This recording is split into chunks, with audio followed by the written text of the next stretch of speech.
রহস্যময়ী কাইতলা জমিদার বাড়ি আজ বিধ্বস্ত, বিপর্যস্ত। বিলাসিনী তার আলো ঝলমলে রূপের সাথে হারিয়ে গেছে গৌরব। বিশ্বাস করতেও একটু ভাবতে হয়, এক সময় সেই 200 বছর পূর্বে ত্রিপুরা রাজার আমলে এটি ছিল ত্রিপুরার রাজার একটি পূর্ণাঙ্গ জমিদার বাড়ি। ব্রাহ্মণবাড়িয়া জেলার নবীনগর থানার বিশাল আয়তনের উপর প্রতিষ্ঠিত কাইতলার প্রাণকেন্দ্রে এই জমিদার প্রাসাদ। ব্রিটিশ শাসনামলে ভারতবর্ষের অধীনে বৃহত্তর কুমিল্লার শাসক ছিলেন ত্রিপুরার রাজা বীরেন্দ্রনাথ কিশোর মাণিক্য। 1319 সাল থেকে 1666 সাল পর্যন্ত 24 জন রাজা বৃহত্তর কুমিল্লার ব্রাহ্মণবাড়িয়া শাসন করেন। সেসব রাজাদের অধীনেই ছিলেন জমিদাররা, আর তাদের অধীনে ছিলেন তালুকদাররা। এলাকাবাসীর কাছে ঐতিহাসিক বড় বাড়ি নামে পরিচিত।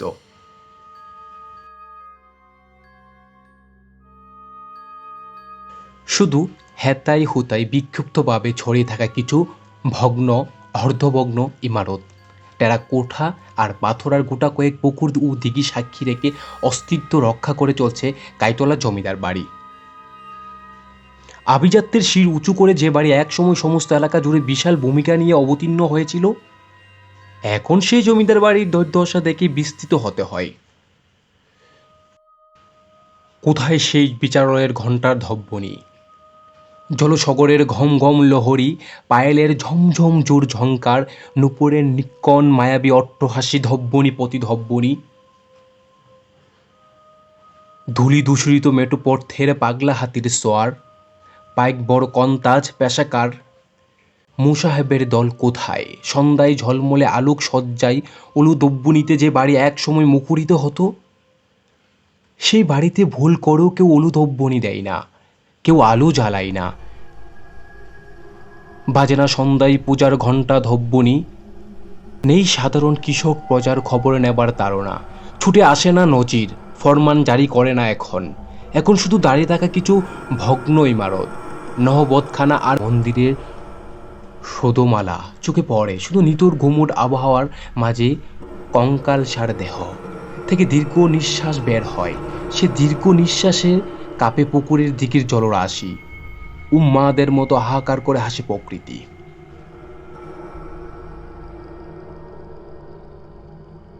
জমিদার বাড়ি হারিয়ে ফেলেছে তার বৃদ্ধ ভৈভব দরবারের রূপ, ঐতিহ্যময় জলুস। একসময় জমিদার বাড়ির পরতে পরতে শোভা পেত নানান বাহারি ফুল, রবি শস্য, পরিচিত আঙ্গিনা আর গানিগুণী লোকদের পদচিহ্ন। কিন্তু কাইতলা জমিদার বাড়ি তার সেই ঐতিহ্য ধরে রাখতে পারেনি। সত্যিকার অর্থে ইংরেজ সরকার রাষ্ট্রের ভিত্তি দৃঢ় করার জন্য জমিদার গোষ্ঠী সৃষ্টি করেন। তারা নিজেদের স্বার্থ উদ্ধারের জন্য রাজা বাহাদুর, মহারাজা, স্যার, নাইট, খান বাহাদুর, রায় বাহাদুর প্রভৃতি উপাধি দিয়ে তাদের মন সন্তুষ্ট করত। ইংরেজদের এই ধরেও কাইতলার জমিদার পিছিয়ে ছিল না। নির্ভরযোগ্য তথ্য ভিত্তিতে জানা যায় যে সেই কাইতলার তৎকালীন সময়ে বিশ্বনাথ রায় চৌধুরী ছিলেন মূল জমিদার এবং পর্যায়ক্রমে তার 3 পুত্র যথাক্রমে তিলকচন্দ্র রায় চৌধুরী, অভয়চন্দ্র রায় চৌধুরী এবং ঈশানচন্দ্র রায় চৌধুরী জমিদারির তদারকি করেন। শোনা যায় তারা পশ্চিমবঙ্গের সিমগাঁও নামক স্থান থেকে কোনো এক সময় এখানে এসে বসতি স্থাপন করেন। নিঃসন্তান তিলকচন্দ্র রায় চৌধুরীর পর জমিদারির দায়িত্ব পান অভয়চন্দ্র রায় চৌধুরী। দুর্ভাগ্যক্রমে তিনিও ছিলেন নিঃসন্তান। তিনি অনেক জননিহিতকর কাজ করেন বলে জানা যায়। অভয়চন্দ্র রায় চৌধুরীর নাম অনুসারে আজও কসবা থানার বল্লভপুর গ্রামের পশ্চিম অংশকে অভয়নগর নামে অভিহিত করা হয়। অভয়চন্দ্র রায় চৌধুরী অর্ধস্তন 3 পুরুষ পর জমিদার বংশের একমাত্র উত্তরসূরি অতীন্দ্রমোহন রায় চৌধুরী, যিনি এলাকার মানুষের কাছে হারুবাবু নামে অধিক পরিচিত ছিলেন। কাইতলা জঙ্গেশ্বর উচ্চ বিদ্যালয়ের কল্যাণে তিনি মরণ কাজ করে গেছেন। আমি লেখক তাকে দীর্ঘ সময় ধরে দেখেছি, মিশেছি, কথা বলেছি, অনেক তথ্য পেয়েছি। স্বাভাবিক জীবনযাপনে অভ্যস্ত, অথচ তিনি ছিলেন চিরকুমার। জমিদার বংশের নিবু নিবু এই প্রদীপ 2001 সালে মারা যান। সচেতন ও বিবেক সম্পন্ন পূজনীয় প্রফুল্লচন্দ্র রায়চৌধুরী গায়ের অক্ষর গান শূন্য মানুষের কথা ভেবেই হয়তোবা নিজ বাবার নামে পালক পুত্র হয়েও গ্রামের দক্ষিণ তখনকার সময় 1918 সালে একটি মাইনর স্কুল প্রতিষ্ঠা করেন, যা আজ সময়ের প্রয়োজনে মাধ্যমিক স্কুলে পরিণত এবং সেই স্কুলটি 1997 ইংরেজি সন হতে এসএসসি পরীক্ষার কেন্দ্র হিসাবে ব্যবহৃত হচ্ছে। বর্তমানে স্কুলটির পুরো নাম কাইতলা জঙ্গেশ্বর উচ্চ বিদ্যালয়।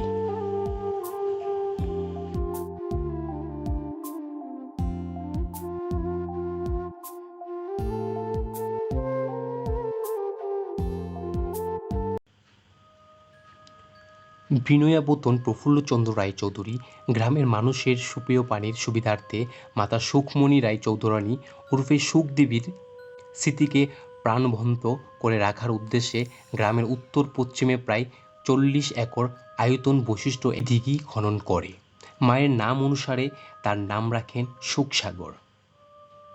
দুধান্ত প্রতাপে ঘোড়ার খোরে ঠক ঠক আওয়াজে হাতির পিঠে বসে যে জমিদার এক সময় পুরো এলাকায় রাজত্ব করত, এই কাইতলার বড় বাড়িতে বসে সেই ঐতিহ্যবাহী জমিদারের বাড়ি আজ স্মৃতির অন্তরালয়ে বিলীন হয়ে যাচ্ছে। নতুন চোরের মতো এখানেও দখলদারের সংখ্যা অধিক, 3 ভাগে বণ্টিত বড় বাড়ি ধপসে যাচ্ছে, শেওলা টেকে দিচ্ছে প্রসাদ দেওয়াল। বর্তমানে উত্তরসূরি শুধু 1 ভাগ রেখে বাকি 2 ভাগ হাতছাড়া করেছেন, আর হাতছাড়া হওয়ার 2 ভাগের পুরো অংশটুকুই আজ নিশ্চিহ্ন প্রায়। অস্তমিত সূর্যের মতোই দিনে দিনে হারিয়ে যাচ্ছে প্রসাদ মন্দির। প্রাচীন ইট ছুরকি আর পাথরের চাকচিক বিক্রি করে উজাড় করে দেওয়া হয়েছে। নাচ মন্দির, স্বর্ণ মন্দির, শয়ন কক্ষ, অন্দরমহল, কয়েতখানা আর কিছু চিহ্ন মাত্র যতটুকু ইতিহাসের নীরব সাক্ষী হয়ে দাঁড়িয়ে আছে। একসময় দক্ষিণ থেকে জমিদার বাড়িতে প্রবেশকালে দেখা যেত বাঘ, সিংহ, সাপ, ড্রাগন ও বিভিন্ন লতাপাতায় কারুকার্য খচিত সিংহ দ্বারটি এবং তারই উপরে নহবতখানাটি। স্থানীয় লোকেরা এটাকে বড় বাড়ি গেট নামে অভিহিত করে থাকেন। একসময় এখানে সারাক্ষণ লাঠি হাতে পাহারাদার মোতায়েন থাকত। লতাপাতা জড়ানো, শেওলা আবৃত অর্ধভগ্ন পরমান নহবতখানা পেরোলেই দেখা যেত দুধারে প্রাচীর করা পাথর নুড়ি আর পাতিল ভাঙ্গা দিয়ে আবৃত একটি প্রধান মেঠোপথ, যা কোনো ভিজিটর বা টুরিস্টকে নিয়ে যেত এবং এখনও নিয়ে যাবে। বড় বাড়ির মধ্যে নাচ মন্দিরের সামনে ঘাসে ঢাকা খোলা মাঠের উত্তর দিকে নাচ মন্দিরের প্রসাদের সামনে তৎকালীন নির্মিত বাসার জন্য সিঁড়ি রয়েছে, যা আজও বিদ্যমান। মাঠে বিভিন্ন সময় মেলা, গান, পুতুল নাচ, আশুরার দিনে তাজিয়া মিছিলের মতো আরও খেলার আয়োজনের আজও বহু মানুষ সিঁড়িতে বসে উপভোগ করে। মাঠের উত্তর দিকে চোখ ফিরালেই দেখা যায় রংচটা এবড়ো থেবড়ো আগাছা আর পরগাছার মায়া মমতায় জড়ানো ভগ্ন একটি 3 তলা ভবন। ভবনের মাঝামাঝি একটি নীতিধিক রাস্তা।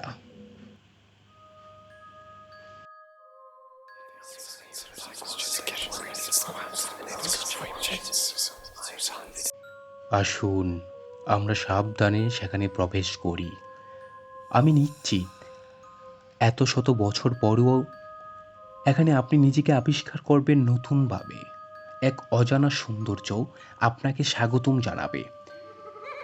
আপনি মনের অজান্তেই ছুটাছুটি করতে থাকবেন। চোখ আর মন এক হয়ে বলবে, আমি হারিয়ে গেছি অন্য কোথাও, অন্য কোনোখানে। এখানে উত্তর দিক থেকে শুরু হয়েছে অন্দরমহল ও অন্যান্য কক্ষ এবং সুখমণি রানী দেবীর বিশ্রামাগার ও প্রমোদ ভবন। এর উত্তর পূর্বে দাস দাসীর কক্ষ, এছাড়া ভিতরে রয়েছে আরও বেশ কিছু কক্ষ, যেখানে ছিল পুজোঘর, একান্ত পারিবারিক বৈঠকখানা, আরও কত কি। মূল বাড়ির একটু পশ্চিমে রয়েছে পাশাপাশি দুটো পুকুর, যেখানে ছিল পূজাঘর, একান্ত পারিবারিক বৈঠকখানা, আরও কত কি। মূল বাড়ির একটু পশ্চিমে রয়েছে পাশাপাশি দুইটি পুকুর, তার মধ্যে একটি পুকুর শত শত বছর পরেও খনন করা সম্ভব হয়নি। সারা বছর ঘাসে আবৃত এই পুকুরের নাম আন্দা পুকুর।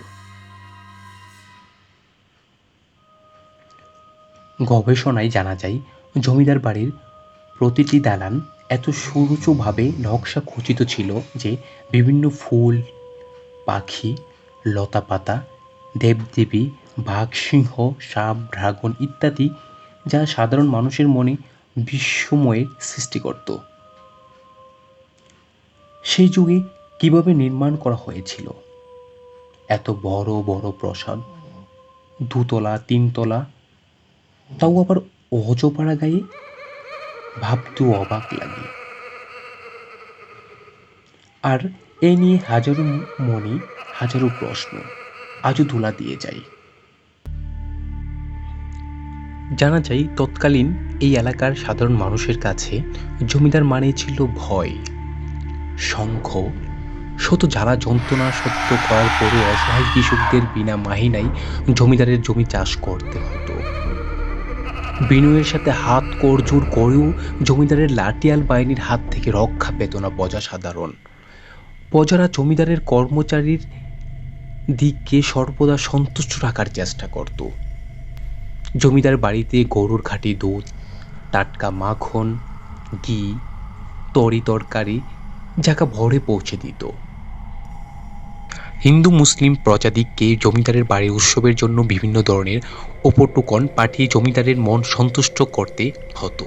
জমিদারের নিয়ে তার অধীনে ম্যানেজার, ইন্সপেক্টর, নায়েব, তহসিলদার, কেরানি, মুহুরি, পাইকন ও বড় কন্তাজ প্রজাদের অত্যাচার করত। খাজনা পরিশোধ না করলে প্রজাদের দোকানে ভারী ইট দিয়ে রোদে দাঁড় করে রাখা হতো। অনেক সময় তহসিলদারেরা প্রজাকে চৌকির নিচে আটকে রাখত। বিদ্রোহী প্রজাকে শীতকালে পানির মধ্যে বেঁধে রাখা হতো। খাজনা পরিশোধ করলে ছেড়ে দেওয়া হতো। জমিদারেরা খাজনা ব্যতীত আবওয়াব, তহরি, মুহুরি প্রভৃতি খাতে অন্যায়ভাবে টাকা আদায় করত। প্রজা খাজনা দিতে ব্যর্থ হলে তহসিলদারেরা বিটাই ঘুঘু চড়িয়ে দেবে বলে ভীত প্রদর্শন করত। বাইতদের হাতে পা শক্ত করে বেঁধে নাকে শুকনো মরিচের গুঁড়া ঢুকিয়ে দেওয়া হতো। তাদেরকে নির্মমভাবে বেতাঘাত করা হতো। শাস্তি দেওয়া হতো নাভির উপর গরম পেয়ালা রেখে। নববধূকে পালকি চড়িয়ে ছাতা কিংবা টুপি মাথায় দিয়ে, জুতা পায়ে দিয়ে কেউ জমিদার বাড়ি ঘেঁষে হাঁটতে পারত না। প্রয়োজনে অপ্রয়োজনে বেয়ারাদের গলা সমান ঠান্ডা পানিতে নামিয়ে শাস্তি দেওয়া হতো।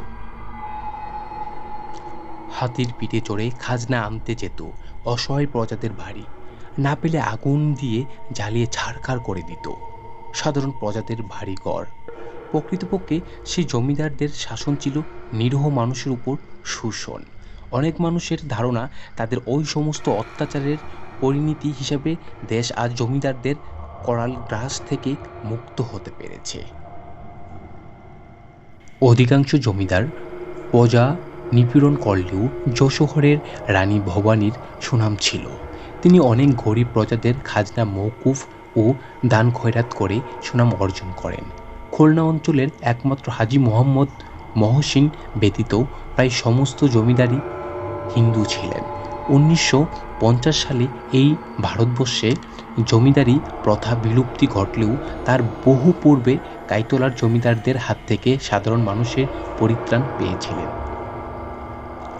সে যাই হোক, কাইতলা জমিদার বাড়ি আমাদের ঐতিহ্য, আমাদের অহংকার, আমাদের অমলিন ইতিহাস।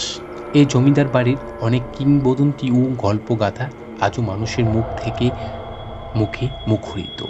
শোনা যায় তাদের সব মূল্যবান স্বর্ণ অলংকার ও হীরা জহরত নাকি কলসিতে ভরে পাশের পুকুরে ডুবি রাখা হতো। ওই কলসিগুলো নাকি আবার মাঝে মধ্যে পুকুরে ভেসে উঠত।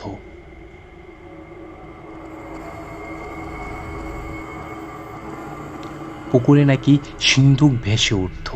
রাত্রিকালে এ পুকুর থেকে ওই পুকুরে যাওয়া আসা করত। স্বর্ণ, রূপা, হিরে, জহরত ভর্তি তামার পাতিল, আরও অনেক মুখরোচক কল্পকাহিনীতে আবর্তিক গাইতলা জমির রহস্য। তবে এখনো ভয়ে কেউ নামতে চায় না সেই আমদা পুকুরে। ঘুটঘুটে কালো পানির পুকুরটি আজও বিদ্যমান। সত্যি কথা বলতে কি, এখনো সেখানে গেলে গায়ের লোম কাটা দিয়ে ওঠে।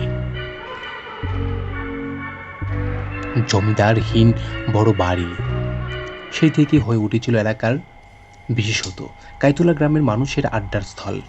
বিকেলে ছেলে মেয়েদের ভৌচি, গোলাচোট, দাঁড়িয়াবান্ধা, কানামাছি, হাডুডু, ফুটবল, নানান খেলার মুখরিত হয়ে ওঠে জমিদার বাড়ির উন্মুক্ত অঙ্গন। বিভিন্ন সময় যুবকদের দ্বারা আয়োজিত যাত্রা, জারি গান হতো, পুতুল নাচ, বসতো বৈশাখী মেলা। দূর দূরান্ত থেকে পিকনিক পার্টি আসতো আশেপাশের কারো বাড়িতে। নতুন মেহমান আসলেও জমিদার বাড়ি না দেখে যেত না। এখনো জমিদার বাড়ির আকর্ষণ কমেনি মানুষের কাছে। পূজা পার্বণে, বিয়ে, আশুরায় এখনো টোল সানাইয়ের বাজনায় মুখরিত হয় জমিদার বাড়ির আকাশ বাতাস। জমিদার বাড়ির অস্থিমজ্জার সাথে মিশে আছে জমিদারদের ঐতিহ্য, নৈসর্গিক শোভামণ্ডিত এ স্থানটির আবেদন প্রকৃতি প্রেমিকদের কাছে যুগান্তর প্রসারী। যে কেহ এখানে এসে এর শোভাস্থান হবার আনন্দিক হাতছানি অনুভব করবে। এখানকার অভ্যন্তরীণ কিংবা বহিঃপ্রকৃতির মুখশ্রী ও সৌন্দর্য সম্ভার অজ্ঞকে কবি প্রেমিকদেরকে প্রেমিক এবং ভাবনাহীনকে নিঃসন্দেহে ভাবুক করিয়া তোলার ক্ষমতা রাখে। এখনো যখন নহবতখানার সামনে দাঁড়াই, মাঠের সবুজ গাছ কিংবা সিঁড়িতে বসি, সুখমণি রানী দেবীর অন্দরমহলে যাই, কি বড় দিঘির সিঁড়িতে অবসরে কিছু সময়ের জন্য বসি, এক অদৃশ্য আমেজ অনুভূতিতে মন অপ্ফুল্ল হয়। বড় বাড়ির কয়েকশো বছরের শেওলা ঢাকা পুরনো প্রাচীন ইমারতগুলোর কক্ষে খুঁজি জমিদারদের ঐতিহ্য, ইতিহাস। কোথায় সে বিলাস মন্দির? কোথায় সে সুখমণি দেবীর ঝমকালো মহল? একসময় নহবতখানার টুলে সানায় আর পায়েলের সুর সুচ্ছন্নায় যাদের ঘুম ভাঙত, খুঁজি ফিরি তাদের বড় বাড়ির অন্তরে বাইরে।